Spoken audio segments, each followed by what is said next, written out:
Now, Riv, this is Steve Kerr topic for you because on Draymond's podcast, he said none of these guys in Miami are sitting there saying, well, I didn't play. Or, man, they put in so-and-so. They're all just about winning.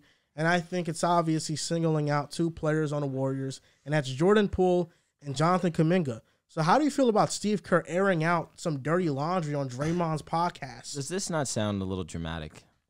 Like, why are we automatically assuming that he's talking about his Who else team? could he possibly? After what just happened, do you think Steve Kerr is petty like that? I mean, there was reports. I think Steve Kerr throughout like the I don't want to dramatize the this shit, playoffs though. about it. I think Steve Kerr's a smart guy. I think he's a very intelligent human being. So I think him doing that, knowing that it's on Draymond Green's podcast and knowing that it would get out, kind of warrants some things. I mean, to me, I read it as like he was singling out Poole and Kuminga. I don't think it's Moody. I really don't think it's Moody because Moody played. So I think he's singling out Kuminga and It took Jordan him some Poole. time to get minutes, though. Yeah, and I think you can attribute it to multiple things. I think the lack of accountability in that video is very odd, especially from Draymond Green. Like, you cannot be there co-signing that when you're kind of the guy that was a part of the head of the ship. That's He's the reason why it went down. Yeah, like, but and the same thing, like, he's the reason, but he's not the reason because I don't think he has nothing to do with Jonathan Kuminga. I think the way Kerr just handled Kuminga was just wrong. Like, I think, and he has no explanation for why he handled Kuminga. No bias included in this at all. No, it's like a fact. He was playing great from, I want to say January, February. For his standards, he was playing great from January to February. Towards the end of the year, he was figuring out his role. He was great defensively for us. He was a great rebounder. He was a great roller. So you thought he was going to play. He had like a couple bad moments in the Kings series. He didn't see the court, and we needed him especially against the Lakers. He would have been very important for that, and like he gave no explanation as to why Kuminga wasn't playing. And then for the Poole thing, listen, shit sucks. I mean, looking at Strus and looking at Gabe Vincent as those young players, comparing them to kind of Poole and Kuminga, who are still really, really young, especially Kuminga, who's just turned 20 years old. I think it was really odd, but comparing the situations, you really can't. It's 2 different situations. Spo, Riley, they run a different program over there. But I just think the timing of it all was very, very odd, especially, like, it gave me the hint that they're getting traded. I think they're going to trade the young guys, especially off that video. But it just, the timing of it all was really, really odd. And I think this handling the situation starts at the top and goes all the way to the bottom. Starts with Bob, starts with Kerr, heads over to the vets, and then it goes back down to the young players. Everybody just was at a disconnect all year, and it started with that punch to the face. Good, Joel. Steve Kerr looks like a joke. Holding them. Holy shit. Holding Jordan Poole and Kuminga accountable like this. The reason I say that is because comparing the Heat's role players to the Warriors role players is not a fair comparison. We're talking about players within the Heat organization and Gabe Vincent, Caleb Martin, Duncan Robinson, Max Strus, who are undrafted players. There's no expectation on them as players. When you are drafted with the 7th overall pick in the draft, like Kuminga was, you are expected to be a really good player off the gate. And I am sure Kuminga, while he's sitting on the bench, he's seeing players like Josh Giddey, like Franz Wagner, excel in places where they're able to play.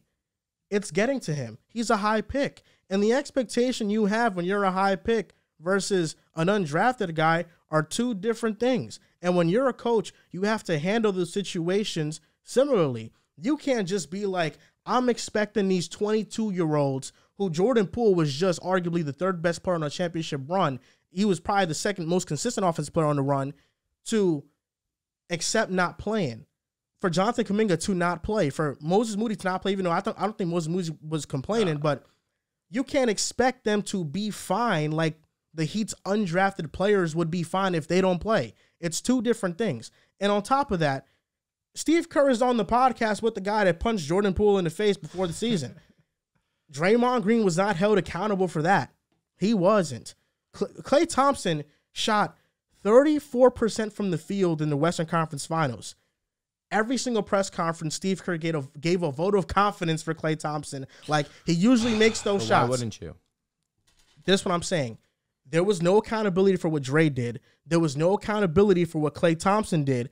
Yet you're trying to hold Jonathan Kuminga and Jordan Poole accountable. If you're going to hold them accountable, which I agree with, you got to hold everybody accountable because these young players see that. The fact that they are the only ones that are getting called out when the veterans on the roster are not playing bad or are doing things to harm the team, and you are not calling that out equally. I think the reason why players are more easily able to buy into Spo's system is because Spo will hold everybody accountable, and they have a leader in Jimmy Butler there who will definitely get in your face if he sees the wrong thing. I'm not trying to discredit Curry's leadership because I think Curry's an exceptional leader, but he leads in a different way. He doesn't lead with that passion in your face, the way that aggressive Draymond attitude. does, though? It was probably golfing. That's the way that Draymond leads, but Draymond loses a lot of credibility within that locker room when as soon as there's some pushback, he punches somebody in the face. He lost the young guys the moment he punched Poole in the face. 1,000%. So I respect Steve Kerr, Man, but haven't y'all jokingly said on the podcast before that, hey, I understand it's where a he's coming joke, from. but that's a joke. That's not the truth. That's not the truth. I respect Steve Kerr, but his job is to hold everybody accountable and to have everybody on the same page. And the failure to do that, to me, goes more on the coach than the 21-year-old players. And not only that, Riv mentioned a great point. Jonathan Kuminga was playing great to end the season. In the Western Conference Finals, the Warriors needed more semis, my bad. In the second round, the Warriors needed more lengthy athletes that can defend, and they needed size in that series. And Steve Kerr starts JaMychal Green in game 2. Then when that doesn't work, goes to Gary Payne II. I think Gary Payne II is a good energy player. He's not better than Jonathan Kuminga. He's not. And it would have made more sense to start Kuminga. So the fact that Steve Kerr, in opportunities where the best thing for the team to win is to play Kuminga, blatantly did not, shows me there's something there. And that's why I don't give Steve Kerr a pass, and I think him calling him out, it looked like a joke. Because he needs to take the majority of the blame in this situation. He started off said Steve Kerr's a joke. I'm not going to go that far to say Steve Kerr is a joke because I think two things are true here. I think Steve Kerr is right with what he's saying, but I also think he shouldn't have said this. His quote directly was, and you know this from our groups that we've had, when you have that championship mentality, every guy is bought in. Every guy's just trying to win. Nobody cares about any of that other stuff. You don't go into the locker room saying, well, I should have played more. You just want to win. And he's right. Very rarely, specifically if you want to look at this Miami team, you're not looking at a championship roster and have role players or really any players having a problem with anything going on in the organization. Very rare. I mean, obviously years past, think like Bulls with Jordan, Rodman, that type of stuff. But generally speaking, you have a team that is locked in. There's continuity there. There's people. The team respects each other. The coaches respect the players the coaches, the players with each other. So I think what Steve Kerr said in a vacuum is correct, right? And I think Poole and Kuminga singling them out, not that he did, but obviously this is who we're talking about. I think they're both in kind of different situations. Jordan Poole has no one but himself to blame for his lack of play, right? I mean, he scored in this playoff run, he averaged 10 points on 34, 25, 77% efficiency. I understand being upset. You played 16 games in game 1 against the Lakers, 10 minutes in game 3, but he couldn't make shots. And if Jordan Poole is out there not making his shots, there's not much more you're looking at him to contribute at a high level. Bro can't play defense. So Jordan Poole has no one by himself to blame. Kuminga's a different situation because he's really untapped potential. We've seen him play minutes. We've seen him show flashes, but it's really hard, especially for someone this young, to get in any sort of rhythm and play high-level basketball. So on one hand, I understand why Steve Kerr maybe didn't want to put the pressure on him in the playoffs in these big moments. You're going up against LeBron James. Maybe he didn't want to put that type of pressure on Kuminga. Moses Moody on LeBron. I understand. He did but well. I was going to say, on the other hand, Kuminga horrible. is still probably one of your best defenders. He's going to bring energy. He's versatile. He's athletic. So there's a lot of things, especially once you're down in the series and you got to just find some shit to work. I mean, he never played more than 10 minutes against the Lakers. So I understand why Kuminga, and there was a report out there saying that if Kerr's not going to play him or play him consistently, he wants out. And I understand he's going into year 3 and he's not getting the type of burn, honestly, he deserves that to be one of the top draft picks. So Steve Kerr has, he has the stain in the locker room in the organization to really say whatever he wants. But I don't know at this moment going into this offseason where you already have 1,000 other issues going on. You have the punch still lingering from last offseason. You have Draymond's free agency. You have people wanting to trade Clay. You have people wanting to trade Poole. I mean, this whole roster, damn near, except for Steph Curry, is under question in Steve Kerr's job. So I don't know. While there's a reason to call them out and maybe it's justified, I don't know why you would do it now when you have all these other issues going on in your organization. Not to mention now, but do it on the guy who punched one of your teammates. I just think when it comes to Kerr, I think he just has to hold himself accountable for how the season went. I think there's a lot of moments that if you're a Warriors fan and you watch the team very closely, that Steve Kerr definitely messed up in a lot of this playoff series and playoff games. He could have coached a better game. And Jonathan Kuminga, while he's raw, he's a good basketball player. I don't think he's somebody that is like an Aleksej Pokusevski where he just cannot play. Respect Poku. Jonathan Kuminga is a very good player. He's already a great defender. He's good in the short row. He's a good finisher around the basket. The shot needs work, but the three-point shot improved this season. If he's in Toronto, I feel like he averages the same stats that Scotty Barnes did. In the same minutes. Scotty Stray. There's always a Scotty. Am I lying? Don't ask me no questions. I mean, it's not an insane bar to clear with all due respect to Scotty. It's Rookie of the Year you're talking about, man. People are like 15 this year. He wasn't that good. Accountability when it comes to Draymond Green, a 4-time champion, one of the best defensive players of our generation, one of the best defensive players of all time. Do I agree with Draymond Green punching Jordan Poole? Absolutely not. It's a teammate. That's a brother. You don't do that. You don't lay hands on a brother. There's other ways to handle arguments with one of your guys. It never should result to that. However, in terms of accountability, when Dre is the leader, it's hard to... I want to word this correctly because I don't want to sound like I'm anti-Poole. I know I've been anti-Poole on the show before, but this isn't a whole anti-Poole thing. Jordan Poole simply did not play well in the postseason. Jordan Poole did not play well in the regular season.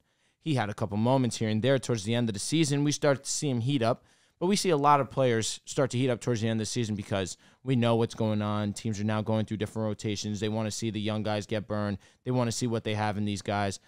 And Poole did play well towards the end of the season last month. But then it comes into the postseason. Joel already mentioned the splits. We saw how he looked against the Lakers. Game 1. Warriors had a strong chance to steal Game 1. I say steal because they just had a 7-game series. They played tough as nails with the Lakers. They were hitting 3 after 3. It seemed like they could not miss. And the dude decides to take a logo 3, although he was in space. He had space. You like the confidence. He was great that game. That was the one game he was actually great. Okay, yes, he had. You're right. You're right. 100%. Let's not take that away from him. He had a very solid game. And then in the last moment, he just makes a boneheaded move. I get it. You're very confident in your abilities, and I can appreciate that. But you got to know your role. How you mentioned it. Hey, you're a role player. You got to know your role. Do a job. Steve Kerr mentioned it. Know your role. You got to know that in that moment, that you're not the guy for the shot. If you're going to do anything, let Steph get the ball. Let him drag the attention. Let him kick it out. Let him make that decision because Steph Curry's earned that right. And then the rest of the series, you mentioned it, Joel. He struggled shooting. And then if you're struggle shooting, missing your shots, how we talked about MPJ, right? You have 2 jobs.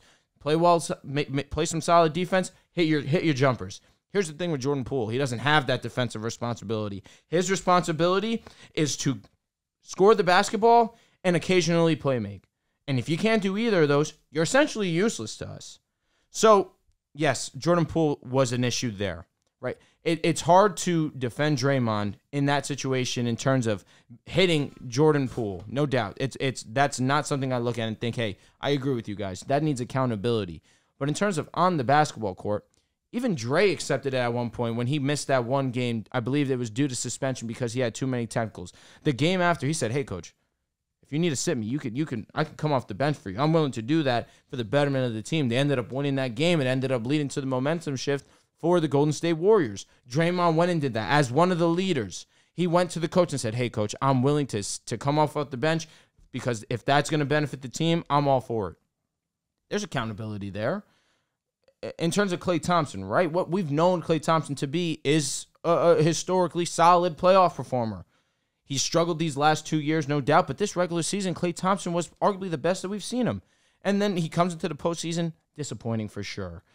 But I understand Kerr saying, hey, we trust him. Those are shots he usually makes because he's a 4-time champion. Clay loves to joke about that, but in this one scenario, I will defend him. He's a 4-time champion. He's shown up in big moments. Poole was great last year, was very poor this year for the entirety of the year. Do I believe in subbing? If that's what you guys are believing that he did, I won't be the lone guy saying, hey, I'm not buying it. Do I believe in subtweeting your own guys? Absolutely not. I'm not for that. But again, we can just sit here and I'll sit here and say, I think Kerr is more so praising because as Joel said in the quote, he's saying, hey, we had a championship, a bunch of championship guys that understood that. And Jordan Poole was one of those championship guys. He played well. He got the burn. This year, he did not play well. He did not get the burn. That's what happens. That's the NBA. So again, I'm all for Kerr praising the Miami Heat because they deserve it. The role players have been amazing. They've heightened their game to limits that I don't think anyone had expected them. And that's a credit to them. And Kerr was giving them their praise. But I will live with you guys in the sense of feeling as if he is subtweeting his own guys.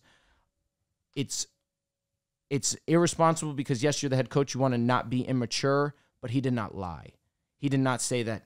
He did not say anything wrong, in my opinion, because these guys, if you want to say Kuminga deserved burn, he did not look good in that Kings series, and that was the first series of the playoffs. That's not a great tone setter. Against the Lakers, you could say they used size, but so he tried to cycle through things. I think Gary Payton was great for them last year, and that's why he decided to go back to them. It was understandable in the playoffs when you traded for him. Exactly. He traded 5 second-round picks to get him back. He traded to get him back instead of just giving Kuminga the role. No, for sure. For sure. I'm not going to disagree with you there, but GP was so great for them last year. I understood the logic behind it, and they ended up winning that game when they inserted GP into the lineup. But that was also when they put JaMychal Green into the lineup. So I think that Kerr has earned the right to say certain things because, of course, he has a Hall of Fame resume as a coach, and he is just coming off a championship, so I won't be as critical as saying he's a joke. But again, what he said was a joke. It was a joke. Because it's like, for example, I'm going to equate, because coaching is basically you're in charge of a roster. Mm-hmm. So I'll equate it to parenting in some sense. If I'm a parent and I have 2 kids, or let's say I'm a parent and I have kids, and you're a parent, you have kids, and we're having a conversation that we know our kids are going to hear because, this conversation is going to be heard. And I'm like, man, my kids misbehave all the time. And I'm like, man, and I think what makes it better when how this parenting works is that their kids don't misbehave because one didn't get the toy that the other wanted or whatever like that. Let me ask you, did you openly say, my kids misbehave? In that scennario, yes. In this scenario, he's not openly saying. He's beating around the bush. If you're dealing with something within your team, and then you go on somebody's podcast and say, well, this is great about their team, and that was a blatant issue with your team, it is a sub. Drew, I think what you're missing is Steph Curry quite literally had a whole speech about guys complaining about not playing. Yeah. Like he did, this was right before Game 7 against the Kings. He literally had a speech before they got on the bus talking about guys not playing. If you don't want to play, don't get on this bus. All that good love stuff. Cool. They follow the leader. And then this comes out, and Steve Kerr's kind of like, oh, yeah, Miami Heat guys, they do this, they do that. It's like the reports have been happening, and Steve Kerr's not dumb. He's seen the but you guys came over that, though, because Steph got on their ass. You guys ended up rallying. Of course, it was Steph Curry. Steph just had 50. He was amazing. I think. But again, Steve we can't Kerr separate the fact that they were not good. Who? The role players. Who wasn't good? Jordan Poole was not good. Moses Moody, in limited opportunity, I wouldn't say he was bad. But again, do you blame him for not playing him? For the regular season, yes. All right, that's different. I'm talking postseason. He was playing Anthony Lamb over Moses Moody. Again, I don't agree with that. Yes, I blame a coach who in the regular season, I agree. Plays guys for a portion of the regular season, then stops playing them, and then plays them again, then gets upset when they make a mistake. You just stop playing them. But Kerr's been notorious for fucking around with lineups. Not to mention, veteran lineups. Mm-hmm. He's never done this with young guys, and so it's a different feeling. We also last year, you guys had the young guys, and you still overcame. Play. They just didn't play, which is fine. But Jordan Poole obviously did. Yeah, and Jordan Poole was great last year. He was. But then he played this year. But this is where you're losing me. This is why I know. This is why I'm trying to explain to you. Jordan Poole had a stretch of 25 to 30 games last year where he didn't play well. He still played a lot of minutes. This year he had the same exact stretch and he was losing minutes. This is not he plays bad. He loses minutes thing. This is not that because he's a streaky player. That's just what he is. Agreed. He had the same thing last year where he wasn't good. His stats overall were way better last year. They were, yeah, but he still had a stretch of where he wasn't good for a portion of the time. And also a question for you. Season though, you could get away within the regular season. Once playoffs time, you can't. Sit and also there a question for you. I don't disagree with the playoffs. Defense is not good. No, I don't disagree with the playoffs. Him not playing in that. I don't disagree. Okay. I don't think he should have played in the playoffs. He wasn't good. Level there. But the Kuminga, you have to throw in something else, bro. And throwing in Anthony Lamb. Not Lamb.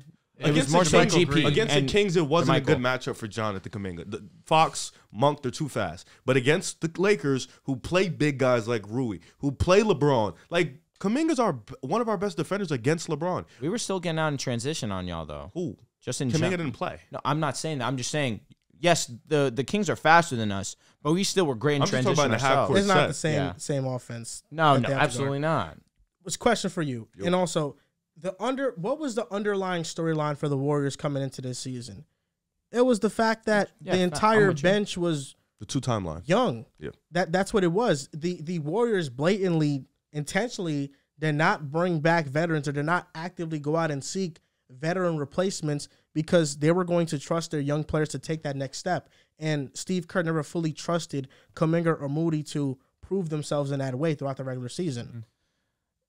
It's just tough because, yes, I agree with you. Kuminga had a stretch in January, February where he was playing really good basketball. But I look at these young guys, and they were inconsistent. So it was hard to find a strong sense of trust in these guys, especially in the biggest moment of the season. That's the only way I look at it. I mean, who else was consistent? The only thing I can sit here and agree with you guys is if you believe that Steve Kerr is coming out and openly trying to subtweet these guys, that's a bad look. I agree. I'm not, and that's why it's a joke. But here's the thing, though. But is he wrong? He's not wrong. But this is where the accountability problem is. Yes, Kuminga was.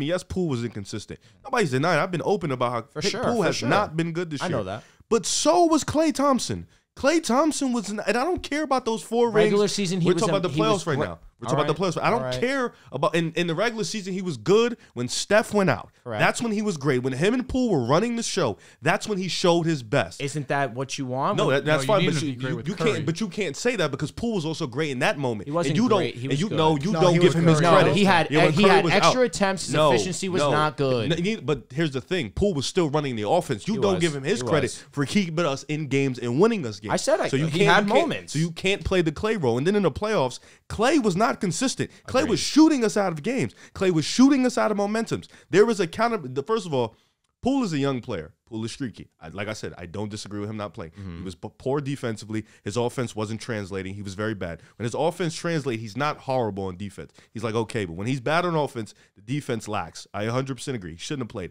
But also, you have to look at your veterans who are running the show. Draymond Green didn't show energy until we were down 3-1. Klay Thompson was shooting us out of hot streaks, shooting us out of games. Klay Thompson was the main reason you guys won.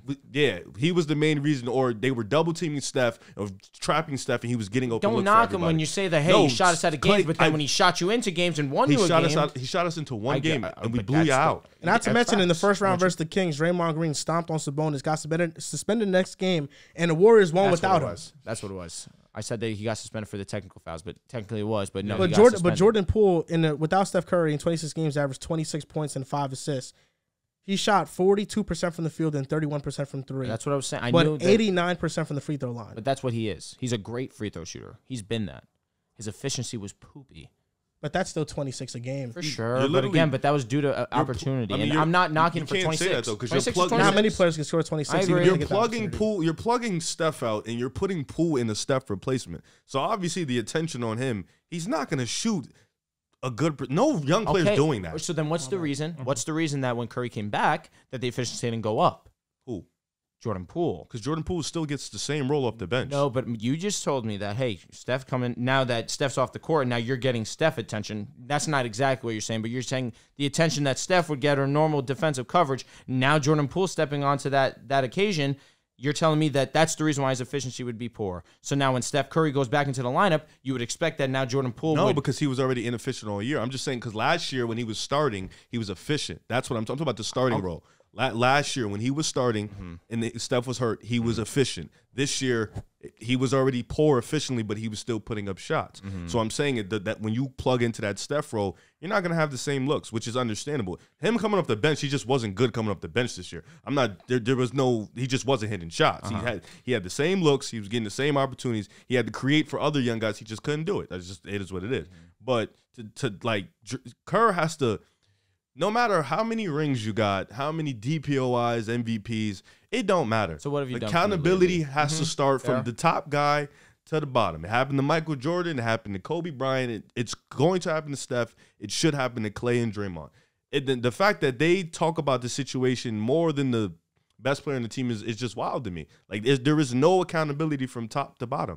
Draymond Green is up. He has yet to openly, fully apologize to Jordan Poole. It really hasn't happened. If you notice how the way he's apologized, it hasn't been an open, full apology. It's been kind of like beating around the bush. Yeah, I didn't hear what he said, this, that, and the third. It hasn't really been an open apology. So he has yet to really fully, and even the suspension wasn't even like a real suspension. Yeah, it wasn't even like, it was just like to make, because if they had to do something. If they didn't get caught, it would never suspended Draymond. No, it would have been nothing. So you really didn't even ride for Poole like that. You should have kind of kept. Spo would have suspended him for mad long. It'd been so? Like, it feels like there's definitely some high school varsity versus freshman like a divide. energy going on with the Kerr and Draymond. They came up. They were together. They've been together for a long time. So I get the relationship there. But you can't do that with young players coming into the league. Like, you can't do that. Fuck up their psyche. Yeah, you can't do that. And that's why I feel like Steve Kerr saying this, it just messed it up even more. Yeah. And that's why I wouldn't be surprised if both of them are traded.